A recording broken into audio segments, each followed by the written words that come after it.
60 साल के शर्मा जी ने अपने बड़े बेटे से फ़ोन पर कहा, बेटा हमारा एक्सीडेंट हो गया है, मुझे ज़्यादा चोट नहीं आई पर तेरी माँ की हालत गंभीर है, कुछ पैसों की ज़रूरत है और तेरी माँ को खून चढ़ाना है।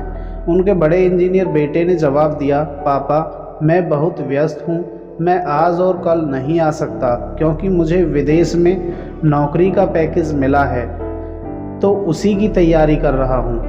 आपका भी तो यही सपना था और पैसे की भी तंगी चल रही है, पैसे की व्यवस्था आज खुद कर लीजिए, मैं बाद में दे दूँगा। उन्होंने अपने दूसरे डॉक्टर बेटे को फ़ोन किया तो उसने भी आने से मना कर दिया। उसे अपनी ससुराल की शादी में जाना था। हाँ, इतना ज़रूर कहा कि पैसों की चिंता मत कीजिए, मैं भिजवा दूँगा। यह अलग बात है कि उसने कभी पैसे भिजवाए ही नहीं। उन्होंने बहुत मायूसी से फ़ोन रखकर कहा कि अब उस नालायक को भी फ़ोन करके क्या फ़ायदा, जब ये दो लायक बेटे कुछ नहीं कर रहे हैं तो वो नालायक क्या कर लेगा। उन्होंने सोचा और बोझिल कदमों से अस्पताल में पत्नी के पास पहुँचे और कुर्सी पर बैठ गए। इस दौरान पुरानी बातें याद आने लगी। शर्मा जी स्कूल में शिक्षक थे, उनके 3 बेटे और एक बेटी थी। बड़ा इंजीनियर और मझला डॉक्टर था। दोनों अपनी पत्नियों के साथ अलग अलग शहरों में रहने लगे थे। बेटी की शादी भी उन्होंने खूब धूमधाम से की थी। सबसे छोटा बेटा पढ़ाई में ध्यान नहीं लगा पाया। 11वीं के बाद उसने पढ़ाई छोड़ दी और घर में ही रहने लगा। कहता था कि मुझे नौकरी नहीं करनी, अपने माता पिता की सेवा करनी है।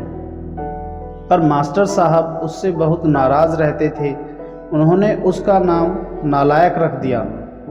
दोनों बड़े भाई पिता के आज्ञाकारी थे पर वह गलत बात पर भी उनसे बहस कर बैठता था, इसलिए शर्मा जी उसे पसंद नहीं करते थे।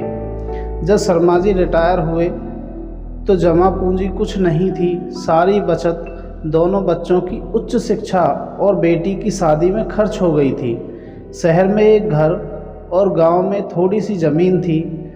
घर का खर्च उनकी पेंशन से चल रहा था। शर्मा जी को जब लगा कि छोटा बेटा सुधरने वाला नहीं तो उन्होंने बंटवारा कर दिया और उसके हिस्से की ज़मीन उसे देकर गांव में ही भेज दिया, जबकि वह जाना नहीं चाहता था।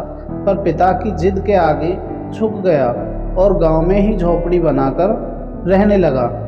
शर्मा जी जब भी अपने दोनों होनहार और लायक बेटों की तारीफ किया करते तो उनका सीना गर्व से चौड़ा हो जाया करता था, पर उस नालायक का नाम भी नहीं लेते थे। 2 दिन पहले दोनों पति पत्नी का एक्सीडेंट हो गया। वह अपनी पत्नी के साथ सरकारी अस्पताल में भर्ती थे। डॉक्टर ने उनकी पत्नी का ऑपरेशन करने को कहा था। जब उस नालायक बेटे को किसी तरह माँ की तबीयत की जानकारी हुई तो वह अस्पताल पहुँच गया, लेकिन शर्मा जी ने गुस्से से मुंह फेर लिया। पर उसने पापा के पैर छुए और रोते हुए बोला, पापा अपने इस नालायक को क्यों नहीं बताया, पर मैंने भी आप लोगों के पास जासूस छोड़ रखे हैं, खबर मिलते ही चला आया हूँ। पापा के विरोध के बावजूद उसने उनको एक बड़े अस्पताल में भर्ती कराया, माँ का ऑपरेशन कराया और अपना खून दिया। दिन रात उनकी सेवा में लगा रहता था। एक दिन अचानक वह गायब हो गया। वह उसके बारे में फिर बुरा सोचने लगे थे, लेकिन तीसरे दिन वह फिर वापस आ गया। महीने भर में माँ एकदम ठीक हो गई थी। वह अस्पताल से छुट्टी लेकर उन लोगों को घर ले गया। शर्मा जी के पूछने पर बता दिया कि ट्रस्ट का अस्पताल था, पैसे नहीं लगे हैं। घर में नौकरानी थी। वह उन लोगों को छोड़कर वापस गांव चला गया। धीरे धीरे सब कुछ सामान्य हो गया। एक दिन शर्मा जी के मन में आया कि उस नालायक की खबर ली जाए, लेकिन जब गांव में पहुंचे तो झोंपड़ी में ताला देखकर चौंक गए। उन्होंने वहां खेत में काम कर रहे व्यक्ति से पूछा तो उसने कहा, यह खेत अब मेरा है क्या? पर यह खेत तो। उन्हें बहुत आश्चर्य हुआ। उस आदमी ने कहा, हाँ, उसकी माँ की तबीयत बहुत ख़राब थी, लेकिन उसके पास पैसे नहीं थे तो उसने सारे खेत बेच दिए। अब रोजी रोटी की तलाश में दूसरे शहर में चला गया है। बस यही झोपड़ी उसके पास रह गई है, ये रही उसकी चाबी। लेकिन जब वह झोपड़ी में दाखिल हुए तो उस नालायक की याद आ गई।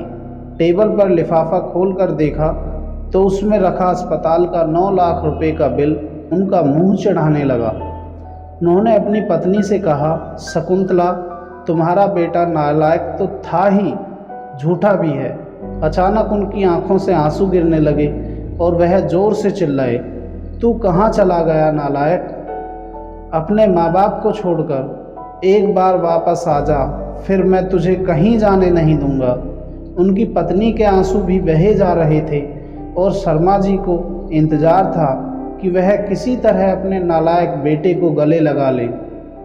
दोस्तों, सचमुच बहुत नालायक था वो।